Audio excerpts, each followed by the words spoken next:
So thank you so much for chatting with us. Hi, nice to talk. How are you? Oh, we're delighted. We're delighted to have you here. It's lovely to catch up after Dinard. We did that lovely chat with yourselves and Brian. And I'm just wondering now, so Mm. it's about your fabulous feature film is about to launch Yeah, in 2 days. cinemas. Yeah, oh my God. Well, it'll be the time. It'll be today when people Yes. hear it.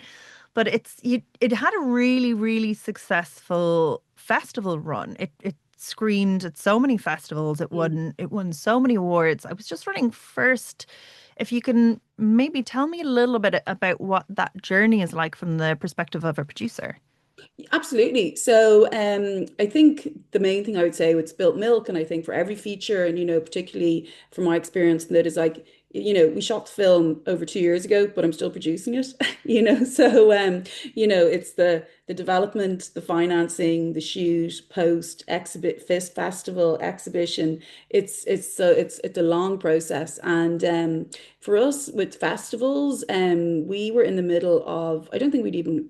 We had maybe we were very close to picture lock, but we hadn't done any of the rest of the post. And we got offered Tallinn, which is a really cool festival in Estonia. And I think there was a connection there because when we had been in really late stage development, we'd been invited to do a co-pro pitch with them. So this was kind of winter 2020, so obviously online, but they were aware of the project at that point. And then even in 2021, we had been selected by them to do a kind of platform that they do at Cannes. So they'll do a bit of press around a couple of projects.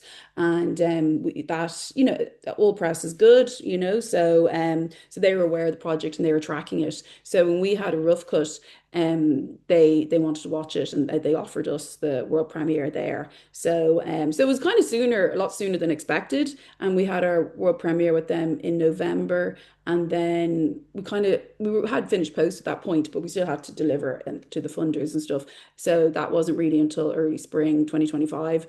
And so yeah, and then because we had talent, it made a lot of the other conversations easier because the other programmers were excited to hear that it had its world premiere there, and it's one of these 15, I think, A-list festivals in the world. So yeah, so it's and Tallinn is the city itself in Estonia is really cool. So it's a lovely place to go and quite small. So the festival really looks after you, makes a fuss of you and everything. And so it was great. It was a great platform.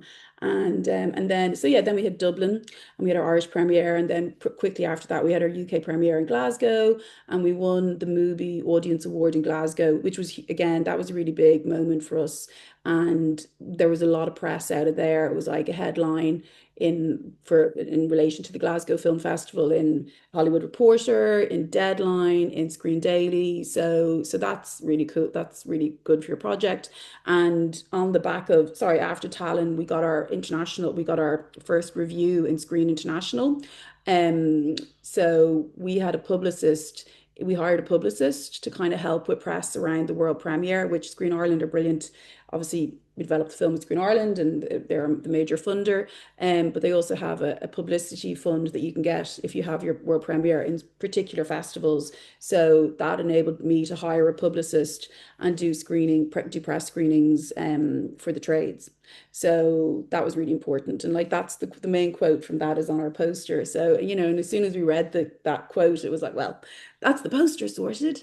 And so all those things kind of building momentum. And then I think like I didn't really, if I'm honest, submit to a lot of places. It was a lot of invites and people saw it somewhere else and can you send me a screener? So we did Dublin, and then Croatia came. We had our Croatian premiere at a really cool festival in Split, and we also have Croatian distribution. And he had seen it, the distributor there, Alan, had seen it in Tallinn. And then we had Munich, and Gráinne Humphreys from Diff actually was a huge supporter of the film, and she really spoke well of it and like introduced it to other programmers that she knew. So because of course like all the programmers like they generally know each other, the way. So if they like something, they're really happy to talk about that, which is great. And we also, because we were a UK Irish co-production before we premiered in Tallinn, it was October 2024, I suppose. The the London Film Festival does a works in progress. So you can go and show a clip of your film and introduce it. And then there was a day of meetings. So we met a lot of programmers there also that kind of came back and wanted the film then after that. And we were probably later in the day in terms of the film. We already had a world premiere locked in, but a lot of the other projects were maybe still financing or had literally just shot. So, but that was also a brilliant opportunity just to, meet programmers face to face, talk about your project. And of course, if it's not for them, if that film isn't for them, they want to know what you're doing next. And, then when you're contacting them again about your next film, they know who you are and they know you've had a film made and you've kind of done that. So all those, well, like obviously the industry like is built around festivals, so it's like all the co-pro markets, all the opportunities for press, like it's really important, the way. And it just raises the profile of your project, which is what it's all about. So yeah, we've had a very long festival run, and Brian, the director, was actually in Berlin at the weekend for another festival, and with the Irish Film Festival in Berlin, and so we're still getting a few invites, and our American premiere actually at the Chicago International Film Festival, they actually just again emailed us, had heard about the film, could they watch it, and they did. So it's like word of mouth. So yeah, so we're very lucky. It was really gratifying. We're obviously have our distribution in Ireland and the UK and Croatia, and actually today got an offer for distribution in Poland. So and we have another distributor in Australia and New Zealand who's nearly confirmed. But we don't have a sales agent. So I've had to do those deals directly. And that has been for me a huge learning curve. And not that I would have not an experience I would have chosen, but I've learned a lot. And I think, to be honest, we've got as many territories. We've done, for a debut feature, it's gotten a few international territories, which is really good, and a high profile Irish release, which we're very excited about. And working with Beach Pictures is amazing. Dave Reed, very passionate and very so experienced. So been great to learn from him as well. And so yeah, but not having a sales agent just meant there was an extra level of work that I had to do. And so yeah, and that wasn't by choice. It was they kind of felt the audience felt was a kid's film, but the film was too dark. Whereas we've always felt that it was a film for teenagers and adults. And so And and I one of would the things, yeah, wholeheartedly agree thank that you. if you think of some of the films and content that we would have watched when Yes, we were younger, even cartoons aimed at children, there there was so many that dealt with death or these complex issues. But the thing about art is that yeah, it gives it to you in a safe space so that you can process it. So I would be vehemently pro like we like I say infantilizing children, but yeah, like you yeah, don't, they're clever, they're smart, they want to yeah, learn about these things. These are things that they're going to learn about, and I think this yeah. is a film that does that. But I mean, it isn't as well the bleakest thing. But first, Yeah. before we'll have played a little trailer before this, Thank but I you. would love if you sort of like gave a description of the project first to give a Sure. little bit of context for anyone who's maybe planning to see it. Okay. Hi. So Spilt Milk is a feature film. It's like an Irish Billy Elliot set in Dublin in 1984. So we go on a journey with 11-year-old Bobby O'Brien, who lives in the flats with his best friend Nell. And Bobby wants to be a detective when he grows up, and his idol is Kojak. But suddenly he finds that there's a mystery, and his older brother has disappeared. So it's kind of that moment, it's a loss of innocence story. So he goes on a journey to find his brother, and on the way encounters, has his eyes opened a little bit more to the world around him. But it deals with quite a tough subject matter, but there's a warm, gritty underlying tone to the film. So there's a lot of humor. I think it's a real testament to Dublin as a city. It's nearly another character. I think it's a tribute to mums, and what mums do and how they feel. And I think for me, when I first read the script, and Cara Loftus wrote the script, and she's so talented, the thing that I connected with immediately was the mother character in it, and just that feeling of you can't protect your children, and you can't protect your children from everything. So how do you deal with that? And I think we see the character of Maura go experience that journey, and Danielle Gallagher's performance is amazing in it. So yeah, so that's a little bit about it. Yeah. And yeah, I think you've done such a good job as a team putting together such a brilliant young cast and presenting it in a way that it's engaging and that element of mystery. But I was wondering if we could sort of even go back to the beginning of the process of the film. So your first time reading the script and coming on board as producer, what was that like? Yeah, absolutely. So, my experience prior to that, I had worked with Samson Films as production exec, and I had also worked a little bit on the distribution side, shooting press junkets and EPKs and digital content, and had Yes, produced a lot of remember? We have some exactly, clips on our YouTube that you exactly. were filming. Yeah. Exactly. And that's it. And I had produced a lot of short films at Screen Ireland, and which was great, and film based back in the day. And so I was looking to build my own slate. And so Screen Ireland would run these networking opportunities. Cara had done their first new writer scheme. I think it wasn't Spotlight at Spotlight. the Oh, time. We liked Spotlight, but it was the first iteration of that. And so I was invited to go along for that. And you get like a synopsis of, maybe there was 10 projects, I think. So a synopsis, and I just really liked the synopsis. And I think, fundamentally, your synopsis is the film, and it doesn't really change, kind of thing. And so I met Cara at that event, read the draft, and she had a first draft at that point, and we decided to work together and submitted then for development funding with Screen Ireland, and we got that project development in January, I think, 2020. Yes, I remember we had an in-person meeting with Screen Ireland before COVID, and little did we know.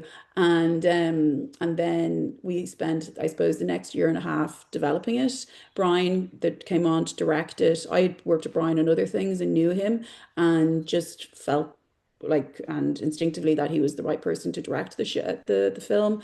And Brian's very collaborative, as is Cara, so it was a really nice experience between the three of us.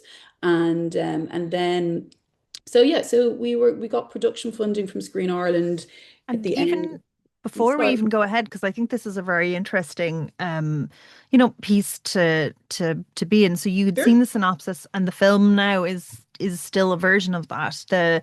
That development scheme that Cara had been on, that Yeah. Screen Ireland instrumented that meeting, that was like a first draft development scheme that they'd fund Yes. Cara and work with a script editor to get it Yeah. to that first draft stage. And when you come out, and actually, this sort of comes back into okay, so you started as an actor and from the world of theatre Yes, before all of exactly. this, like a good time before the A shorts, and long then time ago. Yeah, yeah, yeah. I and think like a lot of people, you look at films or TV, and you see the actors, and you don't actually realize what's behind it. And I didn't go to film school. I did English and history in UCD, and exactly started producing fringe theatre. And so yeah, like creative producer is where I've ended up, and I think it's suits me 100%. But it seems like a So very organic route to get there. But the reason I'm sort of, mm, kind of bringing this up because there's a very specific type of storytelling that's very much yeah, so character driven. And, mm, if you're coming from the perspective of a performer as well, you need to yeah, understand, who are these people and what are they doing, as opposed to, the outside view mm, looking in where it's like plot, plot, plot, or, yeah, like how do you sell 100%. this? And I'm just wondering if at this stage as Yeah. you're kind of picking up this script, and even with what you've chosen to produce before this and the stories that you were drawn to as a creative producer, just Mm. tell me a little bit about what it is in stories at that point that attracts you, and then if we can go into the development phase in a little bit more detail after. Yeah, Okay, cool. That's really interesting. Yeah, I think 100% that's totally informed everything I've done. It's the characters, the way and the journeys that they go on. And I've learned along the way, I've done my courses with John York, which are amazing to learn about structure and wow, that's why that happens. And but instinctively, yeah, it's always the characters, and I think on reading Cara's work, I felt like I knew who Maura was. And my son at the top at first was two, I think, when we started developing it. And I also really felt, an affinity, to him. And it was just, yeah, I just really liked all the characters. And I think for me, as an audience member, like that's what you respond to. And we don't obviously when we watch a film, we know when the cinematography is good, we know when the editing is good, we know, all those things, but you're not aware of them, at the same time, So it's like the magic, it is the magic of movie making, but and obviously all those are art forms in themselves and are phenomenal, but yeah, the first point of contact for anyone watching anything is the character, and just having that clarity with characters. And I think even then in casting, Danielle had been in a short that 9 to 5 had produced, and Rena Grigor had directed it a few years ago. So I knew Danielle, and we were doing a read through on Zoom, and I asked her to come on and just help us out. And to be honest, at that point, weren't really thinking of her for that role, But when she did the reading, and obviously there was a lot of other actors on the Zoom, we all kind of felt, oh God, she'd be amazing in the role, So yeah, so it just sometimes you're just lucky, the right person. And but yeah, I think for me, in looking for projects, in reading projects, it is about character. And I do kind of, I suppose, choose domestic settings because I'm interested in that, and I also feel like I really like political and historical content, um, stuff that's hard to get financed, unfortunately. But when it's good, and then so I think it's mixing all those things up together is what really. And in Spilt Milk, we have all those things. We have social history, we have a family drama, we have humor, we have, sorrow, and like that's what you want. You want the full experience. Yeah. Yeah. And in terms of as well, when you're creative producing and you've a slate of shorts before this, like ta was this your first time getting to like obviously to this stage of development, but like working in that longer form content? Did you, Yeah. Yeah, yeah. Well, like I mentioned I had worked in Samson as a production exec, but I was around development, but it wasn't my job, And I suppose, so I would have picked up a lot of, we would have talked a lot about the slate. So, you're learning, but it wasn't my job. But in hindsight, I did a degree in English literature. The way it probably it should have, if I'd known what to do, the way that's what I would have gone into, And but I like both sides. I like obviously the creative. I enjoy the legal business side of things as well. So I think to be a producer, a creative producer, you do have to do both. I didn't work on crews. I haven't come up that way. So it's a different experience. And obviously you need to understand everything. But I remember my exec producer on Spilt Milk kind of saying, once you have the best crew in place, then that's their job. They're brilliant. So they will, that they know a lot of that stuff more than I would, So and that's how it goes, because it's such an army that makes a film, and we'd wonderful crew, we'd wonderful HODs. So yeah, it was a great team. Yeah. and then so you are on board now. It's, you're applying for production funding for that next round of production funding. As a kind of creative producer, are you, and who has worked in that development sphere, are you like being collaborative on the script? Are you trying to rework elements of it? Is Yeah, I think I feed in a lot more on script than other producers do. And that's not going to be for every writer or every director, and that's totally fine. But and again, it's like anything, when you find someone that you collaborate well with, that's a really important thing. Myself and Brian have another feature that's gone in for financing, it is financing, called The Mount, which is a Halloween comedy. And it's actually a different writer this time, Fiona Toohey. And so it's hilarious. And again, actually Fiona had done Spotlight with Screen Ireland, and that's how I discovered the project. So yeah, so and again, Fiona's very collaborative, and she worked in production with a production company in London in finance, so actually knows the industry, but on both sides, which is interesting. And so yeah, so that project has been in development, I think, for about 2.5 years. But obviously, we've all been busy doing other things, and you kind of come to it. And but it's been a really that's been a really great process. It's a really exciting project. It's very commercial. We have distribution attached already, and we're out to some American financiers as well at the moment. So fingers crossed, we're shooting that at the end of this year. Yeah. And as someone again who like that will work with a lot of different creatives across shorts and across now feature length, and probably for everyone that gets across the line in terms of development, there's obviously like a drawer and a hard drive full of Yeah. projects that have almost been there, or on Yeah. hiatus for a beat.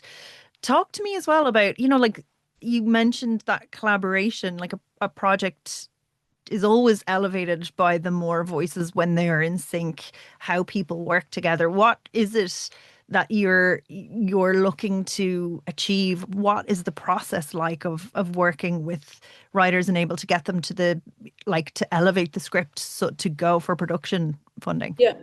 I think, and probably some people won't want to hear this, the way I think when you're writing a script, and it depends if you're writing it, if it's really personal experience, the way, I mean, think that's a particular type of script. But if you're writing it because you think this is a good story, I think audiences like this, I think this will get made, I think it's something that's important to take on board, like who's the audience, and it's a very expensive art form if you're just making it for yourself. So for me, some people might disagree with me, but it is, and be really open to collaboration and just thinking about who the audience is, what festivals will do I think this will premiere at, and because again, it's like they've different identities nearly, the way. So if you can't really go, oh, this would suit.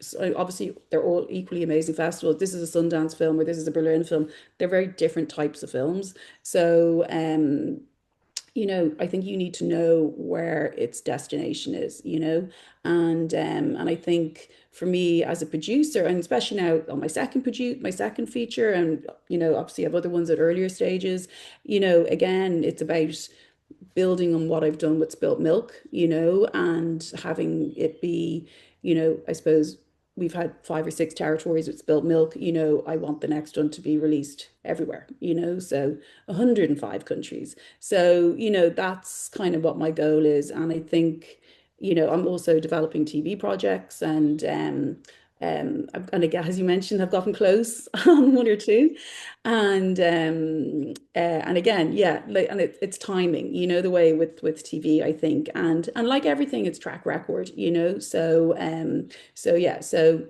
it's balancing all that. But I think you do it's, and I have found in terms of dealing with executives on the TV side, like it's a different delivery system. So again, it's all about audience.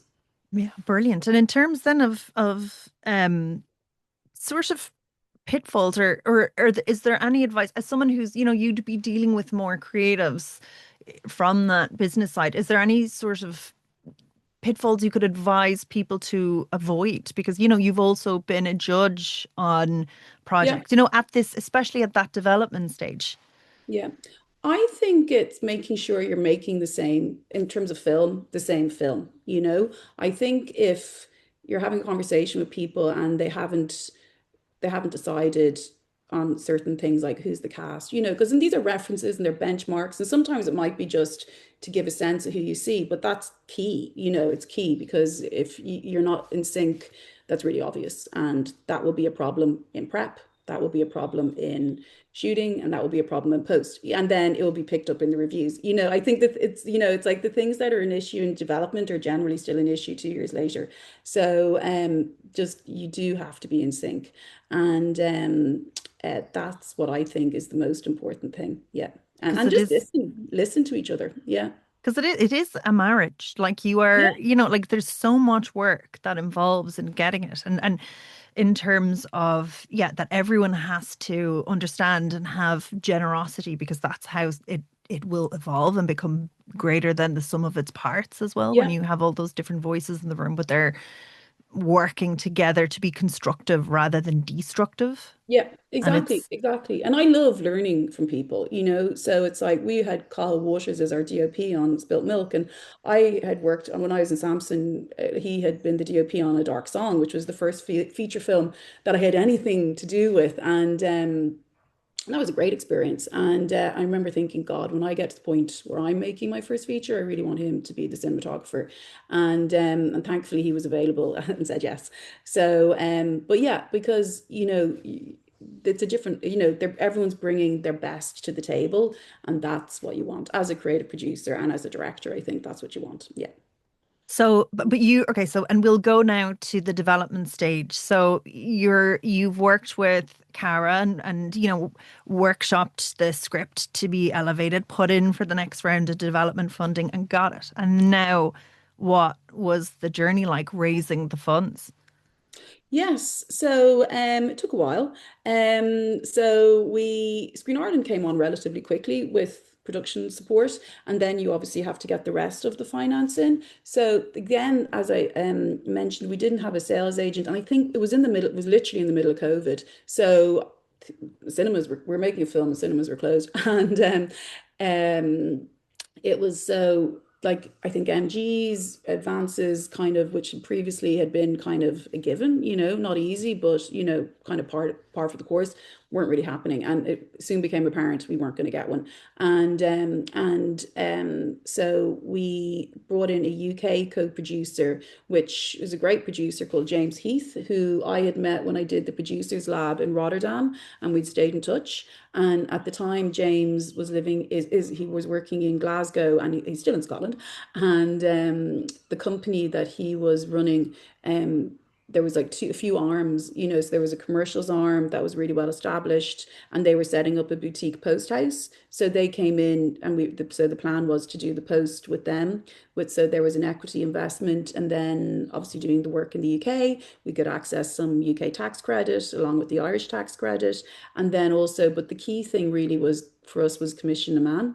And the wonderful thing with commission a man funding is that you can spend it in any territory. So we were able to spend it in the UK, which just elevated our budget. And, obviously then we were able to access a little bit more UK tax credit. So we had to wait until we got that. So that took, everything is very competitive. And but there was a sense, I think, that I knew they liked the project, so we had to go in I think twice until we got the funding. But so that was the thing that we were the key detail that we were waiting for. And but it never felt like it wasn't going to happen. There was definitely a lot of love for the project, and I think you know, I got the sense, it was Screen Ireland felt it was going to be my debut feature, and the same for Brian, had done a lot of short films and was a really experienced commercials director, and they really liked the script. So I think I never doubted it would get made, and sometimes looking back, you go, oh God, it was good. I felt like that. But yeah, I think when you believe in something, you believe in something. Yeah. Yeah, wonderful. So then, yeah, raising that's kind of time consuming. And I would say this, Mm. when did you have cast attached? Like, were there any kind of changes that happened? Because, a lot changed in the world. I think Yeah. there is the element where it is a retrospective film. So, like, the world of the film didn't change. Like, it's not Yeah. like, the kids are communicating with a different app. You're like, it is set in that one specific time period. But Yes. are things evolving? Did anything have to shift in terms of, cast or crew or expectations? No, the main thing was for the character. So yeah, in terms of the world, that was obviously set in stone. Danielle and also Lawrence O'Furon, who plays the father John, they were both attached maybe a year before we shot, and they were just. I suppose Danielle knew about the project because we'd done the read through, so she became attached quite quickly. And then Lawrence they have the same agent, so his agent knew about the project. And and Lawrence was just is amazing in the role, and a really different type of father figure that we see on screen, and like so much vulnerability and really beautiful performance. And like that goes for everyone in the film, you know. But yeah, his performance is amazing. And so we, Owen O'Sullivan came on. We did have someone attached, I won't say their name, to play Nisha, to play Nell. And we did actually do a press release around it. And then they weren't available because of the actor strikes. So we pushed the shoot a little bit to try and think, okay, well, the strikes will probably be over, you know. And then it just came to it and it was like, they haven't ended and who knows when they're going to end. And when, you know, we had all the finance in place and we were closing, so you can't really delay closing, you know, forever, you know. And so unfortunately we recast and but you know, I mean, we like I think then Nisha is we were very lucky, you know, that you know Nisha came in and I think is wonderful and like has so much personality and so much like star power and is so funny. And so sometimes things, you know, work out. And you know, I suppose every project as a there's so much talent, you know, the way it could be the roles could be seen in a different light, but like Nisha is phenomenal. So yeah, the actors strike, that was a challenge and for many and obviously not just for us. But we were like Nisha, we were blessed to have her and we were really lucky that Anya O'Sullivan, our casting director, who again is brilliant, knew her and had suggested her from very early on. So we were lucky. Yeah. Oh, that's wonderful. And there is, I just, those young leads, they're just Oh, incredible. Oh my God, they're what so fun. stars. Yeah, no, what stars? And yeah, like, and Killian obviously then went on to work with Richard Linklater and Ethan Hawke, as you do. And yeah, and just yeah, they're both great kids, and they're both, you know, obviously because they traveled to a lot of the festivals, and their mum or their dad came with them, and so we got to know them and their families really well, and they're both really cool kids, and they're both in school now. So yeah, I'm checking in with their parents. I'm like, how do they feel about being in the Golden Posters? You know, so I think they're just taking it in their stride. Yeah. That's really wonderful. And in terms then of, getting into production, was there, like getting that across the line and going into the edit? So, I mean, again, you'd such kind of strong experience, number one, with story and understanding story instinctively, and then, two, from shorts. Yeah.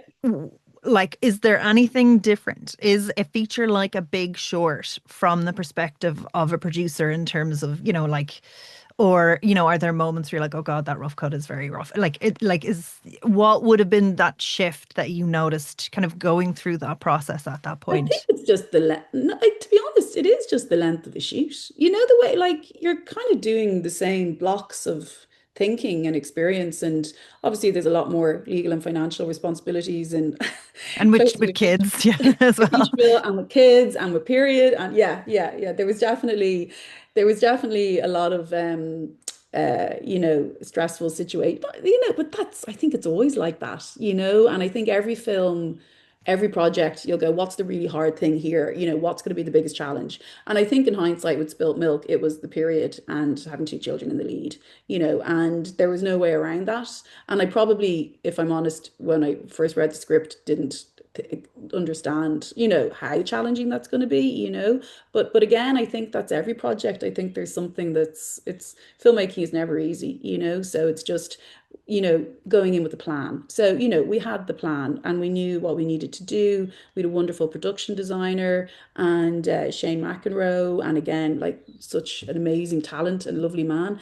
And so yeah, and we just built the infrastructure around so that the kids had a green room so that they could have a break. And I think they enjoyed the shoot, you know, and we had body doubles coming in for them as well, so that, you know, we could, their time on camera was, you know, when we were rolling. And so, yeah, you have to really just really take all that stuff on board. And there was a great, Mike Donnelly was the production manager and Eve Gale was line producer. So, you know, they're both really experienced. So I was lucky enough to be able to have them they were managing the shoot with me and just to talk through everything. So everything was the plan worked, you know. It is, yeah. It's just it's the same. Like I personally I my career started I worked in Wimbledon Lane and so post-production has always been an environment that I really enjoy. And I kind of feel like that's in many ways where you know so much is still happening during post-production because you've got the cut, and we had a Scottish editor called Colin Money who is brilliant and very experienced, and Brian, and really enjoyed working with him. And then you know, obviously I would pop in every so often, and And but yeah, he was cool and he just totally got the film. And And that's then interesting because it does go to sort of like workflow in terms of you as creative producer, like in terms of first working with Cara up until the shoot, are there any yeah. changes or tweaks that, you're bringing her on? Was she on set or what? Like, was Yeah, she? so we kind of had to, because of budget constraints, we kind of had to change some stuff in the script, which I don't think we ever sacrificed story, but you kind of had to go, well, how can we tell this part of the story in a way that works with the budget that we have, you know? So I think probably the last month or two before shooting, there was a lot of conversation around that. But again, I don't think it was anything that was like a sacrifice creatively. It was just about how do we get the story across, you know? And so yeah, so Cara was obviously involved with all that, and she was on set. She wasn't there all the time, but she would come in and come in when she could, you know. And then obviously our post was in Glasgow, so Brian was in Glasgow and I was going back and forth, and that was great. So And so do you yeah. keep your eyes fresh then? Like, like coming from that background, you really understand the idea of it, or are you kind of getting cuts consistently? I'm getting cuts consistently, you know. So yeah, so I'd be getting notes, I'd be giving notes all the time. And generally my notes would be well received. And so yes, you know, I think maybe I don't think I was there too much or anything like that. But yeah, you know, obviously I want to leave the director and the editor to it, you know, but I'd be up like getting cuts every week and kind of feeding in, and which is great. And then so it was kind of the similar, and myself and Brian have a good working relationship, you know. So with the grade, I'd kind of leave him to it. You know, we talk about it, and then I'd come in after a week and look at it and give notes, and then maybe come back in again and go. You know, I'd be over in Scotland for maybe 2 or 3 days at a time, kind of thing. And the same with the sound design. So we both went over. We were both there, and you know, Brian was able to do some remotely as well. You know, we were there for the spotting session for sound with the composer, with the grade, and then you know, so you kind of have the initial conversation, and then the person's doing their job, you know. So and Brian would be there with them, and then I'd come in and give notes, and then so that was kind of it. So it was kind of like obviously Brian's the director, you know, and I give my thoughts, and people generally like what I say. Yeah, generally. And You know, then in terms as well of managing notes, if like there's a different space of financiers and they have their own of thoughts, how course. would you like negotiate that then, like kind of like bring them through to Brian and, like once it's gotten to that edit stage? Yeah, absolutely. So I suppose with your financiers, you know, you have particular points where you're delivering your rough cut, you know, so it's not they're not getting it constantly, you know. So when you give it to them, it's something that you can stand over and something that you're happy with, you know. And so we certainly got notes, but they were always positive and they were always helpful. And I think, you know, with Spilt Milk, it was the edit was quite, you know, we were happy. It wasn't, we weren't sitting there going, this isn't working, you know, the way kind of thing. I remember doing a screening in a cinema in Glasgow about 3 weeks into the edit, and the editor really liked to do it in a cinema so that you get the full experience. And I remember like being really moved and going, and you know, obviously there was still a lot of work to do and a lot of detail, but you know, the story was there and the film was there, and I felt like we'd made the film that we wanted to make. And I think to feel that at that point is probably quite unusual, you know. So, and there was still a lot of work to do, but it was all working, you know. And I know that's not always the case. So Yeah. And then in terms of, okay, so this kind of almost brings us back up to, Talon and getting ready for that. But like now, looking back, that like even to that point was just like a mountain of work, and you're still kind of not at the other side now where we are, but you can kind of see the end point, I presume. Like, is there anything at this point looking back you're like, oh my God, I really learned from that, or I did not expect it to be like that, aside from like logistically these elements were harder. Was there, anything else that kind of changed? Yeah, how I would make my next film. Yeah, like I like this. Not having a sales agent was an extra layer of work, and obviously I'm not an expert at that, So that was quite frustrating, if I'm honest, And but I'm really proud of the film that we made, and it was kind of it's played in about over 20 festivals, won lots of awards, been nominated for lots of IFTAs, and so that's it's not that I think like it's certainly not the only time that happens, so but yeah, certainly on my next project I wouldn't that won't happen. Yeah. Yeah. But I mean, I suppose even doing that element of work, you'll like, does that give you that deeper understanding of what that Oh, for process is that sure. can help feed into the Yeah, sales bit of yeah, it? So yeah. now you're starting to go through your festival runs. It's building up momentum in terms of audiences and, I mean, getting there. And I think the thing, what it really seems to have done is connect with audiences worldwide. There's something in Mm. this story that, like, yeah, whether you're from Poland or whether you're from America, you do seem there's a Yeah. kind of shared human experience, the complexities of family, that coming of Mm. age thing that does ring particularly true.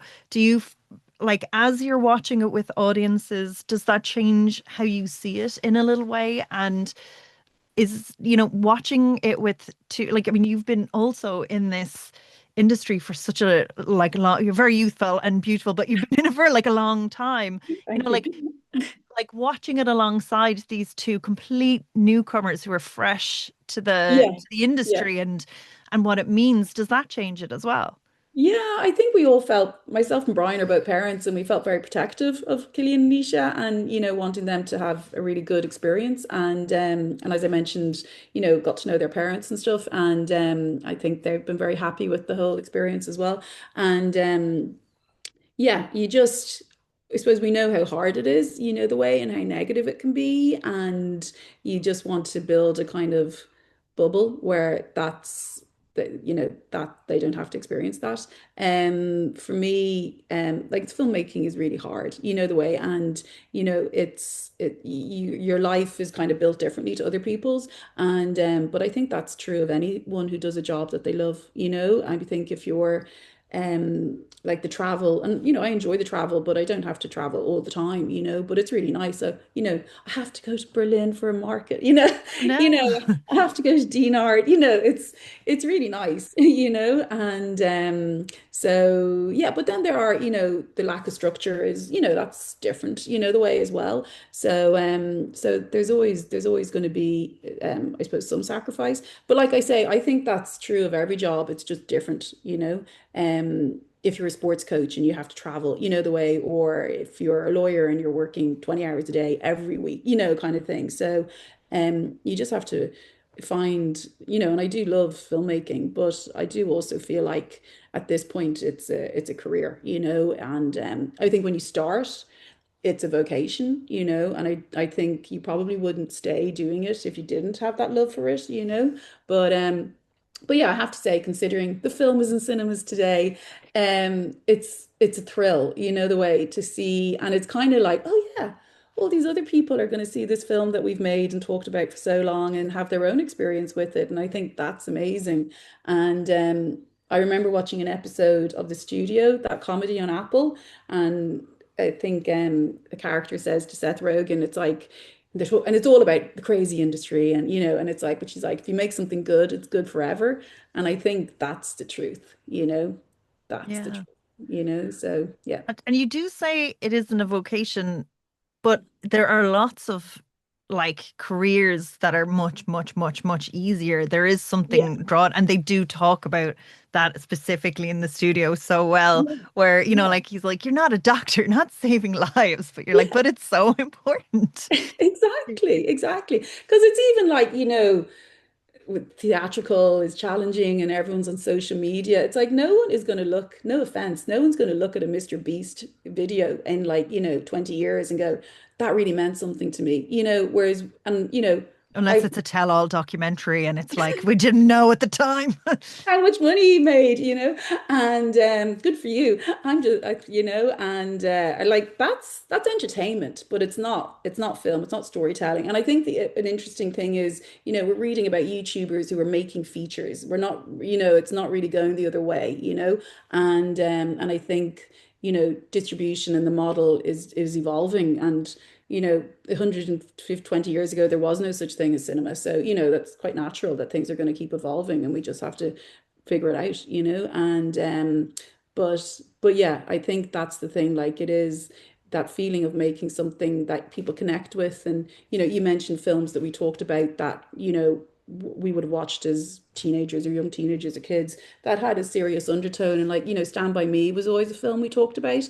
And when I think about that film, I think about the friendship. I don't really think about the fact that they're going to find a dead body, kind of thing. So, and I think that's what people really connect with, and that's what stays with people. And I think in Spilt Milk, people will, they'll see the family drama and they'll see the friendship of Bobby and Nell and Killian and Nisha's performances and just remember that, and that's what we want. And like you're almost at the other side. You've probably like a mountain of press conversations that we've just nabbed at you at the beginning of. But in terms then of, like looking back over this journey, like, like this has been 6 years now. You've been, sitting with the story, you've been pushing, you've been getting it across the line, and now finally people are, going to watch it. Mm. What were the bits that were the wins for you? Like, was it, that moment sitting watching the film on screen, like was it being on set and watching the performances first? Like, what were those kind of like key moments? Because, and I think it's partly we do have to hold on to them because, there's a lot of rejection, like Yeah. that hard drive full of projects that we all have that we're, really want to get across the line, but for whatever reason they don't quite Yeah. there. Like what were those kind of moments that you just, felt the well I of love? think I think I mentioned it there when we had that screening in Glasgow about 3 weeks into the edit, and because I think when you're shooting it's nonstop, the way, and so that was the moment for me where I was able to go, okay, wow, we've done, we're not there, we're not finished, but we have achieved something really special here. And I remember talking to like the other producers and Brian and that day, and we were all really excited, and that was really special. And then I think I have to say getting nominated for the IFTAs, because we hadn't screened in Ireland yet. We hadn't had our Irish premiere, and we were nominated in January. And I had submitted thinking we might get one or two, which could help a little bit, the way. And then we were nominated for best film and best director and best script and best costume design. And we were completely, I'm not saying, oh, I didn't expect it. Like we really didn't expect it. And I remember my friend texting me and she was like, you've been nominated in all these categories. And that was like, yeah, like we were on cloud nine for weeks. And when people go, oh, we didn't win, or we were like, we didn't really expect to win, and obviously would have been nice to win, but it was a big year, kneecap and small things like these. So they were two juggernauts, and so for us to be there, in particular because we hadn't had our Irish premiere, was very special. Yeah. And now, in terms of, someone who's sitting down to watch the film, what do you hope they get from it? Like, I mean, those stories, the feeling of community, what would you like them to leave the screening with? I want people to watch it and I want them to remember that when things are hard, that things can change and just you can find solace and strength with your friends and with your family.